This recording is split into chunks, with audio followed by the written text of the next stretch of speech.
What's going on, YouTube? This is SG1 Sports, and you're watching our college football channel. It is time for the very first college football playoff rankings of 2022. They will be coming out tomorrow. I'm going to project what those rankings will look like. If you followed me over the years, you would know that I've been very accurate, especially on this first time predicting these playoff rankings compared to any of the other sites like ESPN or CBS Sports.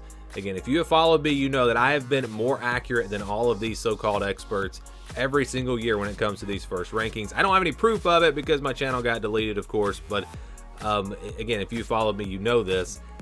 And a lot of people are always surprised by a lot of these things. You have to remember, this is a different ranking than the AP poll or the coaches poll. They rank the teams different, and you have to kind of dig into what the rules are that they use to rank the teams. And you also have to watch the interviews. If you watch the interviews over the years with the members of the playoff committee, they'll kind of give you some hints as to why they do certain things, and you just piece it all together and you can kind of project what these rankings are going to look like.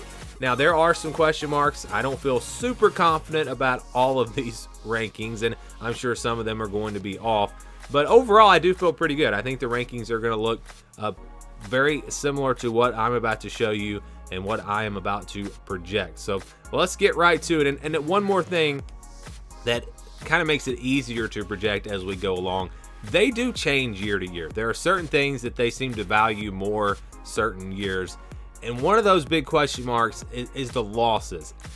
Are bad losses, do they look at those as a positive? Do they care about the losses? Is it just about who you beat? And I've seen them kind of go both ways with that, and I think we'll find out more about that once we see these first rankings. So let's get right into it. We're going to start at the bottom. Here's 21 through 25. I've got Oregon State at number 25.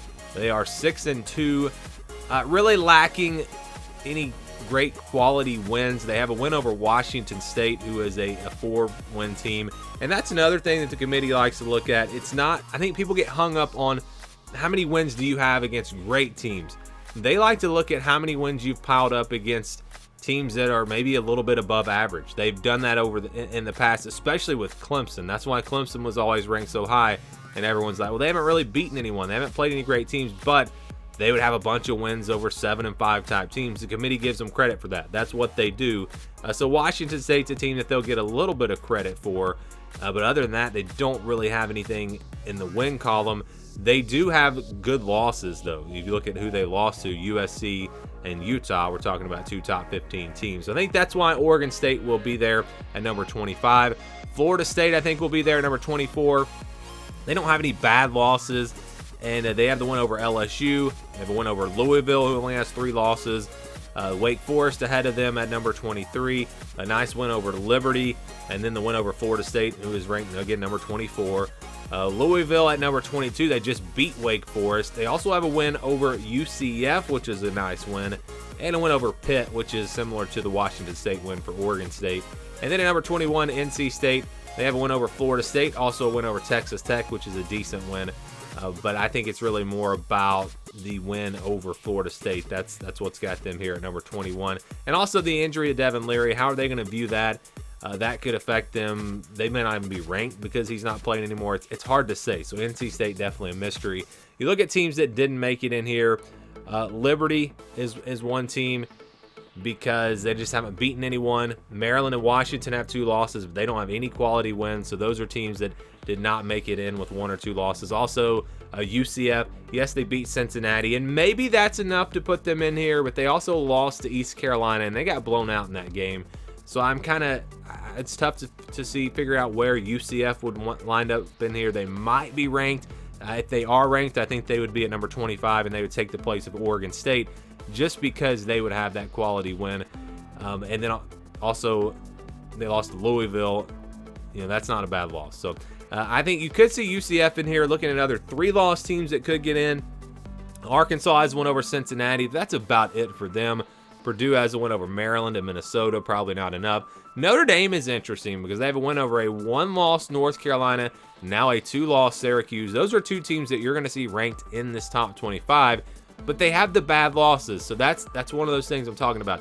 Where does the committee, do they look at the losses, or is it more about the wins? And if Notre Dame is ranked, then I think we're going to know this is a committee that is going to be more forgiving of bad losses, and they're going to care more about who you've beaten. So that will be, again, very interesting to see, because just based off of the wins, Notre Dame should be ranked, but those are some bad losses to some bad teams, Marshall and Stanford. So that'll be interesting. We'll see if Notre Dame winds up being in this top 25.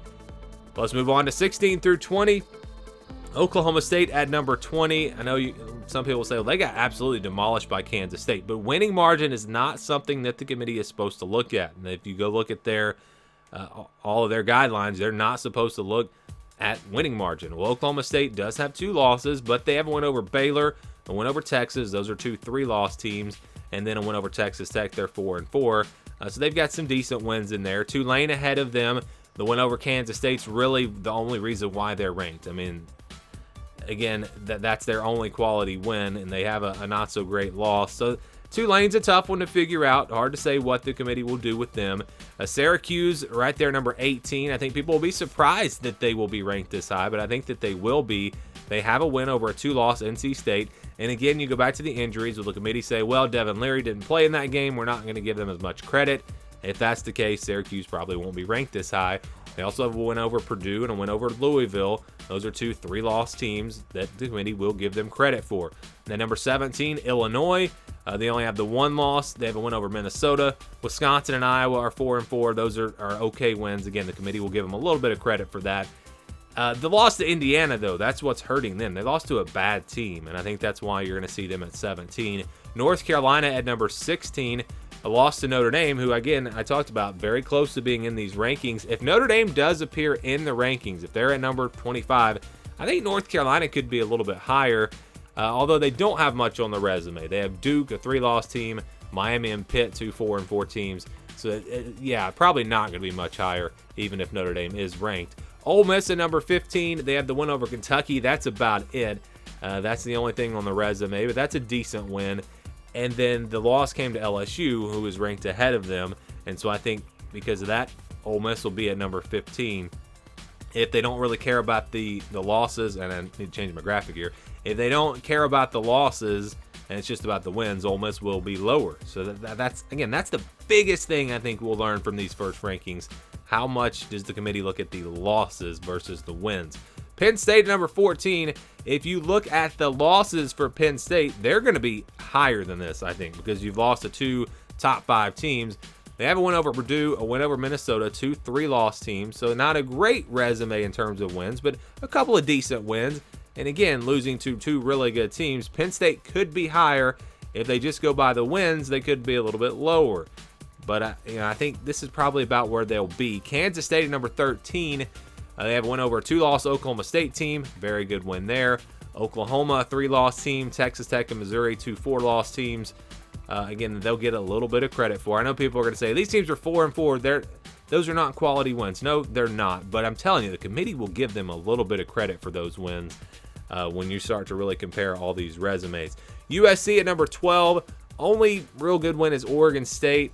Washington State in there as well. Utah has won over Oregon State and won over Washington State, but they beat USC head-to-head, and they were more impressive against Oregon State. When you compare those things, I think Utah will be ahead of USC.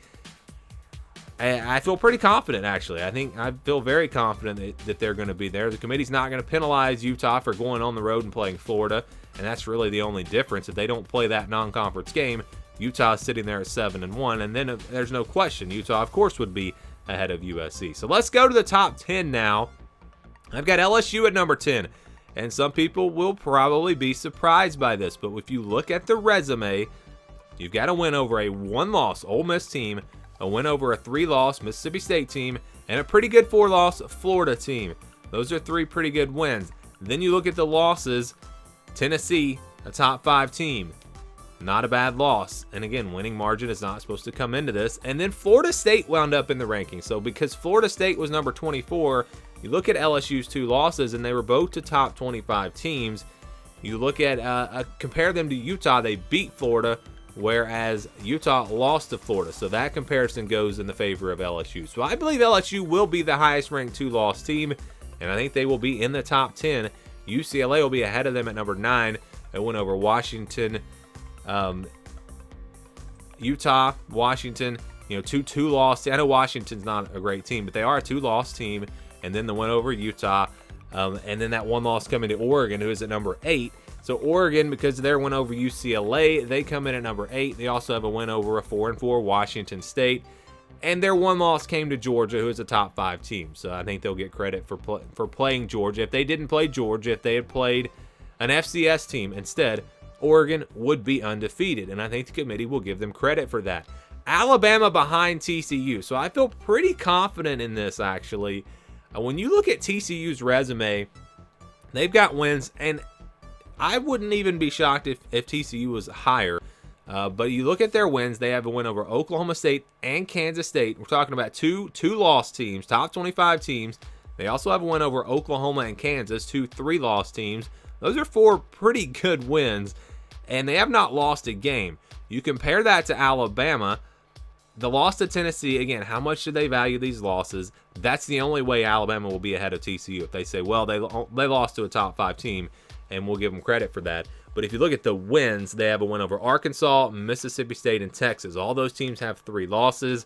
And again, the comparison, it's not even close. TCU has a much better resume. They don't have any losses. So yes, TCU should be, in my opinion, ahead of Alabama in these rankings.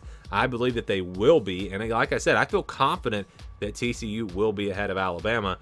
But there, of course, could always be that SEC bias and that everyone claims.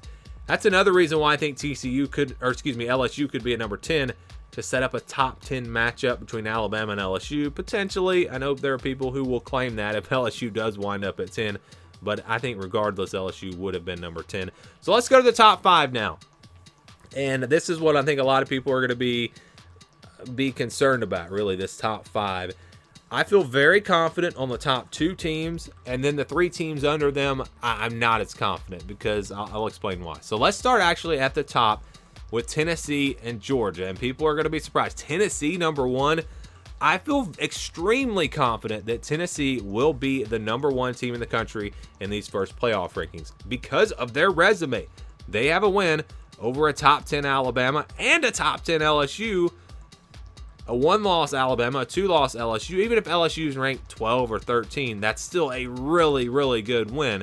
They also have a win over a 3-loss Kentucky, and then you can tack on Florida and Pitt. Not great wins, but like I said, the committee will give them a little bit of credit for that. I just think it's clear Tennessee will have the best resume. They have not really struggled against bad teams. Pitt would be their maybe only struggle. And Pitt's not horrible. Although they haven't looked great as of late. But yeah, I think it's clear to me that Tennessee will be number 1. You look at Georgia, I think they'll be number 2. They have a top 10 win over Oregon. Now, their resume did take a hit with South Carolina losing to Missouri. That will hurt them. But still, Oregon and the way they dominated in that game, Missouri and Florida, decent wins in there as well. So I think Georgia will be at number 2, and definitely because of South Carolina losing, that makes it clear to me that Tennessee will be the number 1 team. And then you've got Ohio State, Michigan, and Clemson, and these are the 3 that I'm having a hard time with, and I don't know for sure what the committee is going to do. If you go by resume, if you look strictly at the resume, Clemson should be number 3. They have a win over 3 2-loss teams and a 3-loss Florida State team. 4 teams that I believe will be ranked. So we're talking about 4 teams ranked. Ohio State and Michigan will have no wins over ranked teams, or only 1 win, I should say, over ranked teams, and that's Penn State. I believe, though, that the committee is going to look at the performance of these teams, and they've said it before. If they just believe, if they feel like a team is better, they're going to rank them higher.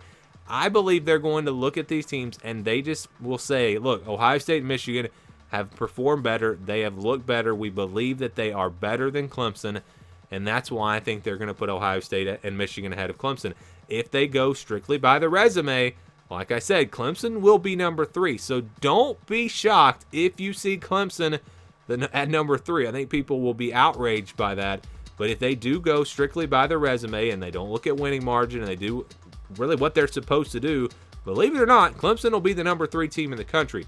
I don't think they do that, though. I think Ohio State and Michigan will be 3 and 4. I believe that Ohio State will be ahead of Michigan, although this one is also tough. I could see them flipped. I could see Michigan at 3 and Ohio State at 4. But again, you look at the resumes, both teams have wins over Penn State. Ohio State did do it on the road. Michigan has a win over Maryland. Ohio State has a win over Notre Dame. Notre Dame is a better win after they just beat Syracuse. That helps Ohio State, and that might be the difference. That might actually be why Ohio State is ahead of Michigan, because Notre Dame only has 3 losses at this point. And like I said, Notre Dame's a team they're going to consider, I believe, for a top 25 spot. You look at the performances against Iowa. Ohio State won by more points. Same thing with Michigan State, I believe, although Michigan State did score more against. I'd have to look at the margins. I'm not even sure. But just performance-wise, I think Ohio State dominated that game a little bit more. So it's tough. It's really tough. I think that they're going to go with Ohio State, though. I just think that they're going to say that they've been a little bit more dominant than Michigan, but not surprised at all. So I feel very confident. Like I said, Tennessee will be 1, Georgia will be 2, and then it could be really any combination. Ohio State, Michigan, Clemson, Michigan, Ohio State, Clemson, maybe Clemson, Ohio State, Michigan. Those 3 teams, I believe, will be at 3, 4, and 5. Could TCU possibly make an argument? If they go strictly off the resume, there is maybe an argument for TCU over Ohio State and Michigan. You've got, again, 2 wins over 2 lost teams. Then you have Oklahoma and Kansas. I just don't see it. I don't think it's going to happen. I think TCU is going to be at 6. Alabama is going to be at 7. Georgia is going to be at, or Oregon, I should say, because they lost to Georgia. Oregon to be at 8. LSU or UCLA at 9. So I think that where I feel confident in the top 10, Tennessee and Georgia, definitely 1 and 2. TCU, definitely 6. Alabama, definitely 7. Oregon, definitely 8. UCLA, definitely 9. Not as confident, LSU at 10. I think that's where they're going to be, but not positive. And then 3, 4, and 5, that order, also something that I'm not super confident in. So those are my projections. We'll see how accurate they turn out to be. I'll have a reaction either Tuesday night after the rankings come out or maybe early Wednesday, not for sure on all of that. I'm going to do my top 25 later today because the way I've been ranking teams is so similar to the playoff rankings. I'm just going to rank the teams based off of who I think would beat who head-to-head. And so watch for that. My top 25 coming up a little bit different the way I'm going to do it this time, but that'll be coming up later today. Would love to get your thoughts on these playoff rankings. How do you think they're going to look? How do you think that top 5 is going to look? Give me your thoughts down in the comments below. Thank you for watching this video, and stay tuned for more here on the SG1 Sports College Football Channel.